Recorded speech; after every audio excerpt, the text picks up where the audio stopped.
Welcome back, everybody. I'm your host, Chris Noggle, and today I've got a great guest, Tyler Cauble from the Cauble Group. And what we're going to talk about is, he's got some success in real estate, things like 5 office buildings, 50,000 plus square feet. He's developed 42 townhouses. He's done a lot of things, but that's not the important stuff. If he's on this podcast, you know he's a success story, but let's talk about how he got there. Let's talk about how he went from a zero net worth to $1 million in 1 year. Then let's talk about how he had no money to start. You guys like that, right? Everybody in this business thinks you got to have all this money to get into real estate.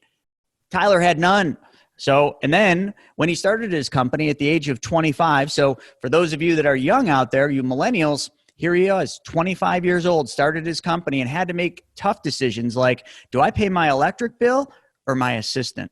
Those are the things that matter. Those are the things that success is made from. And that's what we're going to talk about. So before we get to Tyler's story, I want to talk about all of your stories. I want to talk about your journey to becoming a rebel banker. And on that journey, it's going to involve a lot of things. Number one, you're going to gather knowledge. You're going to find knowledge. You're going to find YouTube, podcasts, just like you are now. And in those, you're going to get the knowledge you need.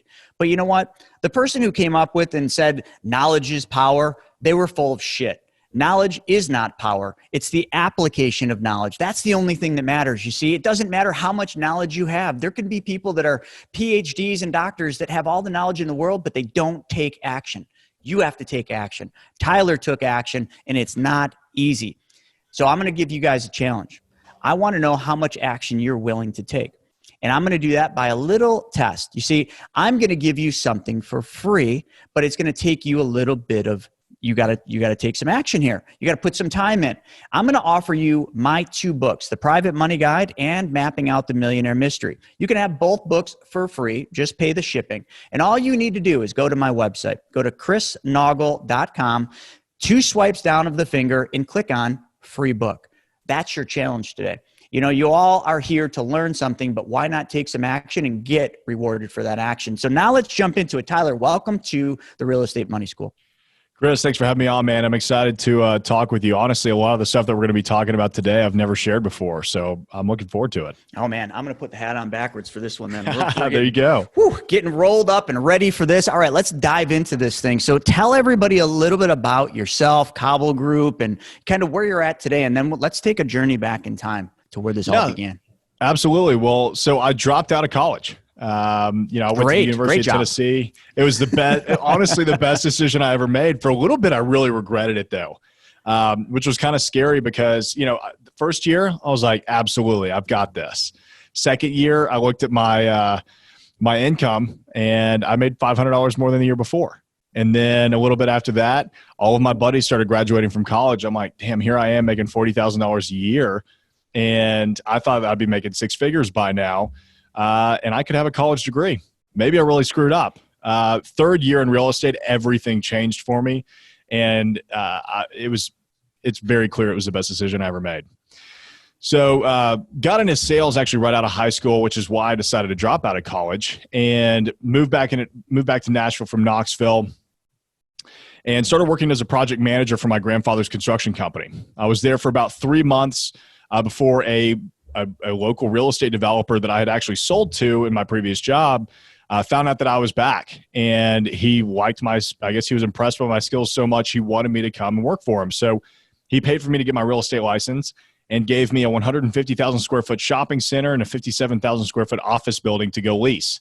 And here I am, a 21-year-old kid, just got my real estate license, and I go, what do I do? And he goes, go find me a tenant and I'll show you how to get it done. So I just started knocking on doors and did that for about 2 years until I stabilized both of those shopping centers. In that time, they were working on, I think by the time I left that company, they actually had about 1,000 townhouses either under construction, in permitting, or in planning.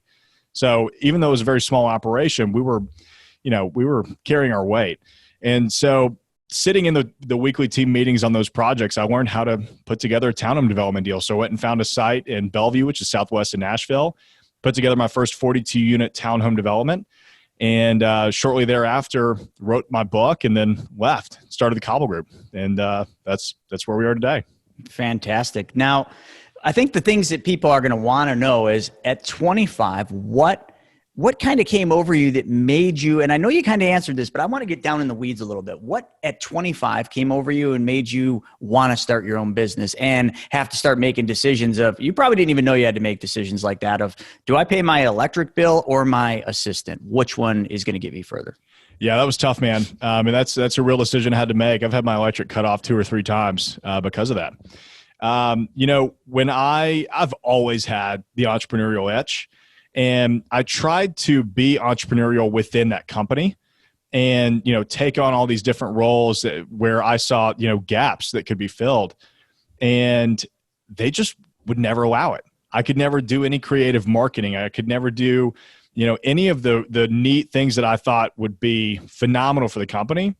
It was their show or no show at all. And so, that was really, we started butting heads over that. And so that's what ended up, helping me make the decision of, all right, it's time to go. And literally overnight I left, started the Cauble group, and took my assistant with me, and we hit the ground running. But yeah, there's a lot of things that you don't take into account when you start a company. How much it costs to do marketing and branding and office space. And, there's so many fees that you don't really count on. But yeah, when I started it, I had to make the decision of, okay, well, I'm going to pay my assistant this month because it's not fair to her. She's been doing all the work. I can't not pay her. And I guess I'll just have to take everything out of the fridge and throw it away. So that's some Jerry Maguire stuff right there. You saw that movie, right? Oh, absolutely. Yeah, you pulled a Jerry Maguire right there. That's it, man. Look, I knew that I was going to be successful. If you're going to bet on a horse, the best horse to bet on is yourself. And I knew I'd be able to pull it off. So, I kind of took it all in stride, and I just had a little lantern that I used to, put some, those D batteries in. And that's what I would use next to my shower when I would shower in the morning. So, it's all just part of it. Now it's part of the story, which is great. Another story I want to get into, and this is totally off the cuff, that is a nicely manicured beard you got going on there. So for those of you that are just listening to this, not watching this, you're missing out, man. That might be one of the nicest beards I've had on this show yet. So kudos to your beard. We don't really need to get into how that beard happened and how much time you got to put into manicure and that thing. But I just wanted to point that out, man. That's an important thing. And, with a podcast, sometimes, you just got to hit people with a left hook so they don't know what's coming. But let's get back into it. So you had no money. You had no money. Yeah. So how did you do this? How did you go from 0 to $1 million with no money? What are the secrets? Yeah. So, that first year, after I kind of got past that rough patch, we started closing deals. And because I had my own firm, and my overhead was still relatively low, I was pocketing more money. And so, that we kind of ended up balancing out. But what I did was, so my first deal was a 6,000 square foot office building, and a client brought it to me, and he said, "Hey, I really want to buy this. I've got this idea for it." I said, "Cool." So we started helping them with it, doing all the due diligence. And 2 months into it, his dad decides not to fund his little venture. So he's like, "Hey man, I've got to terminate the contract." I said, "Well, don't do that. I need to get the closing. Let me try and assign this to another client of mine." So I started calling all my other clients, found somebody else that, kind of shared my vision for it. And so he put it under contract, and then he started working on it. Well, same thing. The bank wouldn't lend him any money to do it. And I said, "You know what? Assign it to me. I'm going to figure this out." So I had already had a 3% commission built into the contract. And I went and found 2 partners, and I said, "Guys, this is my vision for the property. Here's what I think we can do with it. Are you willing to throw in $50,000 each?" And they said, "Absolutely." So I took that 3% commission, rolled it in as 15% equity on a 20% down payment. Turns out to be about 15% equity. And then I took an additional 10% just for finding the deal, putting it together, and managing the project. And about 4 months later, I bought 2 more buildings. 3 months later, I bought another one, and I haven't slowed down since. For me, it was really just getting that first deal. It was like the domino effect, man. Yeah, and I hear that a lot. That is really it reverberates through a lot of the people that are on this show is, the first one's the toughest one. And after that, you start figuring things out, and eventually it just becomes normal. It's kind of like the first time you rode a bike. You weren't comfortable on that bike. Your parents put the training wheels on, and once you mastered it, you got it down with the training wheels. Then your parents took darn training wheels off. You crashed. You got hurt. You got bruised, scrapes, blood. But you got back on the bike and you learned it. And that's how this business works too. It's like learning how to ride a bike. The beginning, rough. and you're going to have some spills, some crashes, but eventually you can just hop on that bike and ride it any time. And I think that's kind of some of the things you were just alluding to there. Now, with your friends, like when you did this, a lot of your friends went to school. So how old are you right now? I'm 28. So you're 28. So you started this at 25. Now you're 28 and your friends all went through school. You decided not to. And, if you look back or you look at your friends now, where your friends are at and where you're at, like how do you think they look at you and perceive you? Because a lot of people care about what people think about, somebody or what somebody thinks about them. And I want to know kind of what are your thoughts? Do you think about that? No, honestly, I never do think about it.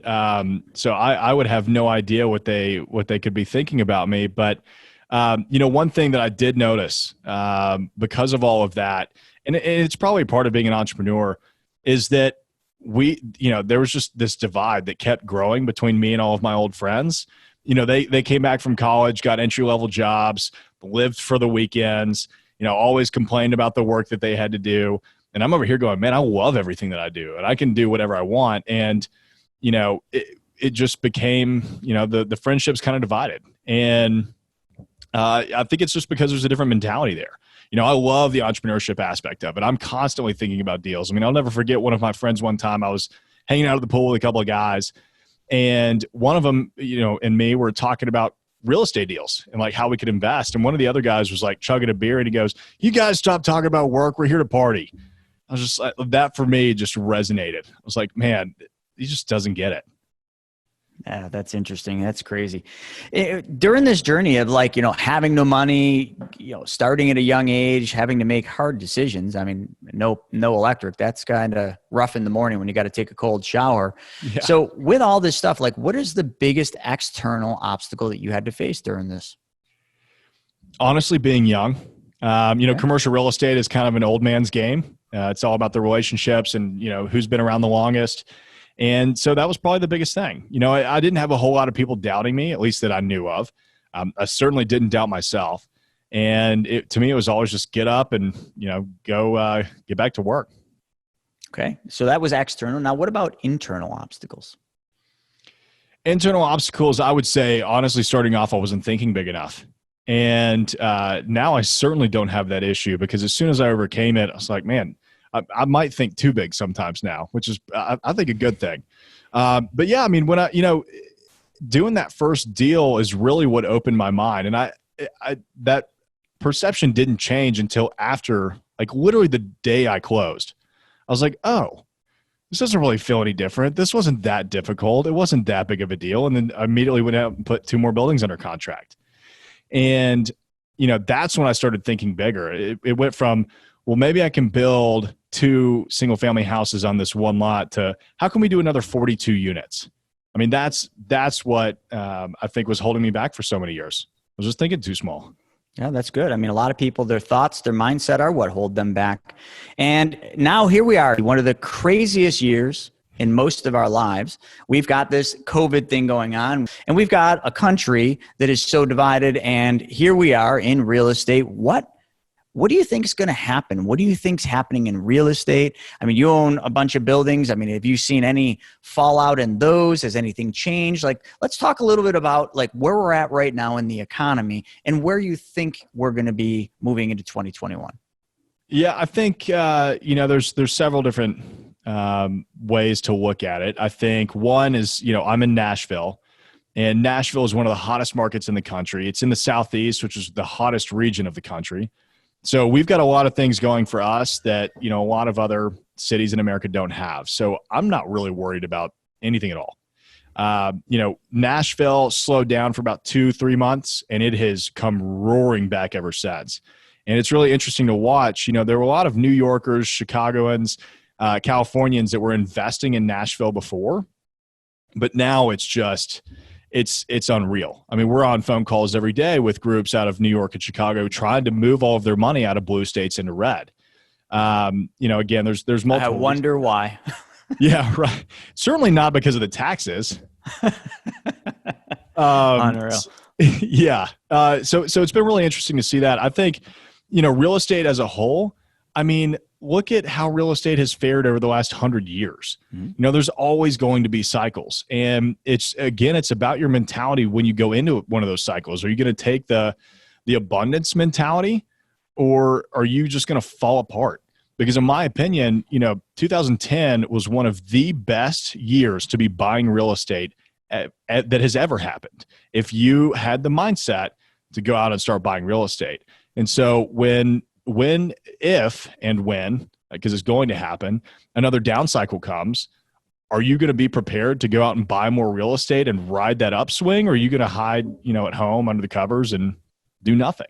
It's a good question. And I ask that all the time. I say, are you going to be the light in the darkness, or are you going to bury your head in the sand and watch everybody trample over you and getting ahead of you? Because it's that simple. I mean, I love that you went back in history, because that's all it is. It's a history lesson, Look at where we were at. I don't care any other recessionary period, any other period that was kind of like this, minus COVID. And look what happens. Okay. It's an opportunity forming, folks. That's all it is. So a lot of people right now are pulling back, and some people are pushing forward. And the ones that push forward will push forward so fast in a period like this that the others that pulled back, trying to be conservative because of fear or whatever else hit them, they'll never be able to catch up. We've seen this happen over and over again in any industry. I don't care if it's tech, I don't care if it's manufacturing, and of course, real estate. And that's one of the big things. Now, let's just take a little a little pivot here, and let's talk a little bit about all these office buildings. We talked about that first one where you got two friends to come in with 50 grand. But today, how are you raising money for these deals? Like, how does the money piece happen for the deals that you're looking at today? Honestly, a big part of it is the same way that you and I got connected, Instagram. I mean, man, I'll put out a story and I'll have 40 people reach out to me about wanting to invest in deals. And it's because over the last 4 years or so, I've been sharing basically my daily journey, the behind the scenes of commercial real estate investing and brokerage and development. And so a lot of these people that follow me, they know, my track record. I don't have to sell them on who I am or what I'm doing. And I kind of say, hey, look, here's our next project. And so Instagram is pretty significant, but we'll also reach out to people. I mean, I spend a couple hours a week going through, family offices on LinkedIn and just reaching out and seeing who wants to invest in Nashville. And then the rest of it's word of mouth. I mean, I talk to a lot of people, tell them I'm never shy to say what I do. And, hey, are you looking to put some capital into real estate? Do you know anybody else who wants to invest in real estate? You guys looking to get a better return in the stock market? It always depends on however the conversation's going. But I'm always talking to people to figure out who else they know that might be interested, because you never know what's going to come from that. Yeah, and that's important too, because it's changing times. Social media is so powerful, Instagram especially. I've been, doubling down and tripling down on what we do on Instagram, and I haven't even brush the surface. I'm an old guy. I'm 43. So for me, all this social media stuff is relatively new, but I've realized that's the way you do it. And, you're doing it to raise money. We're doing it for a branding purpose and to get the message and to, get the training about how money works out there. It's all the same. And I guess let's talk a little bit about, if you could talk to your 25-year-old self right now and you could have just a sit down conversation, what would be the advice you'd give your 25-year-old self? I would probably say just keep doing it, because it's going to be worth it. That's one of the things that I've always been really good about is making the sacrifice today so that I can enjoy it tomorrow. And I think that's one thing that millennials as a whole struggle with. They want the satisfaction today, but don't want to make the sacrifice for it. Mm-hmm. And, I've always made that decision, because I know, it's like the marshmallow test, right? It's going to be better if you can just wait. So don't spend all your money on a new car. Don't try and live this flashy lifestyle that you actually can't afford. Just save up your money. Who cares if you live with your mom? If you're buying real estate while you live with your parents, you're so far ahead of everyone else. It does not matter that you live with your parents. You're saving money, and that's smart. I agree. I think too many people care about what other people think about that. I think that's a huge problem in this country. I think everybody's too concerned with what everybody else thinks. And because of that, they get on the hamster wheel and they never get off of it. Well, you got off the hamster wheel. And what would you say would be some of the best advice you could give to millennials today? If you were sitting in front of 1,000 millennials at a stage, and you're on the stage and you control the power to say anything you want, what would you say? Get out there and do the work. Get out there and do the work and do everything that you can to learn. because, what is it? Most millionaires and billionaires don't reach that age, or they don't start that venture that, builds their net worth on such an exponential scale until they're like 50 or 60. So, learn as much as you possibly can.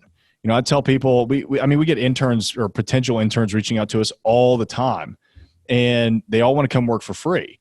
And it's because they learn the knowledge. Like, you get to hang out with me. I'll tell you everything about what I do. And that's a free education, and that gets you so far ahead. So I would just say, get out there and do the work, and find a mentor that can help show you the ropes.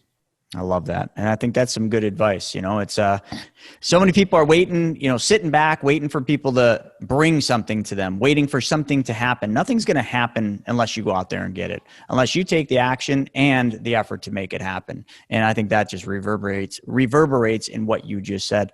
So as we kind of get down to the close, if I were to ask you, what would be like a book or even a YouTube video? Let's kind of move into the new millennial here and talk about YouTube videos. What would be one that you would suggest everybody watch? That's a great question. As far as books go, I'll say probably I'll recommend a book that probably no one has ever recommended on here before. It's Walkable City by Jeff Speck. In my opinion, it's one of the most influential books on urban design and planning that has ever been written. It's an incredible, incredible book. As far as YouTube videos go, I would just recommend to stay away from the gurus and the get rich quick schemes. None of that's real. And anybody that's showing you how amazing their life is 100% of the time, and that they're never pulling back the curtain and showing how painful it can be too, they're lying to you, and they're trying to get something out of you. That's what I would say. I agree with that. Yeah. And that's why with this show, I always want to hear the blood, the gore, the pain. We don't care, where it's important that you your success, and everybody on here is successful, but that doesn't matter. Like, there's a million gurus and a million successful people out there, but how did you do it? That's what really matters. And I think that's what you talked about. And I loved you being transparent about, utilities or assistant, because that's very real. That's not just you. That's every entrepreneur in the beginning. It's a struggle. It's a fight, man. There's nights you don't sleep. There's mornings you wake up being like, you don't know how you're going to make it through. Are you going to have a place to live at the end of the day?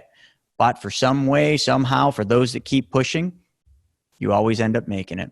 And I think your story is a perfect testament to that. So in closing, how would people go about finding you, learning more about you, and where would they learn all this? Yeah, thank you, Chris. So we are very active on our blog on tylercauble.com. If you want to read on commercial real estate there. We also have a YouTube channel where we talk about commercial real estate investing tips, leasing and management strategies, market updates. That's just under my name, Tyler Cauble. But if you actually want to get a hold of me, I respond to every DM I get on Instagram. So follow me on Instagram, shoot me a message if you have any questions. It's at commercial in Nashville with underscores in between each word. There you go, folks. Well, thank you, Tyler, for being on the show, and thank all of you for watching this. But most importantly, remember what I said earlier. Knowledge isn't power. Action on knowledge, that's where the real power is. So take action on that. Go to the website, grab those 2 books, The Private Money Guide and Mapping Out the Millionaire Mystery. And those books will unlock some answers that you might have on where the money is for your deals and how you can make your money work for you. So thanks again for joining us for another episode of the Real Estate Money School. We'll see you on the next one.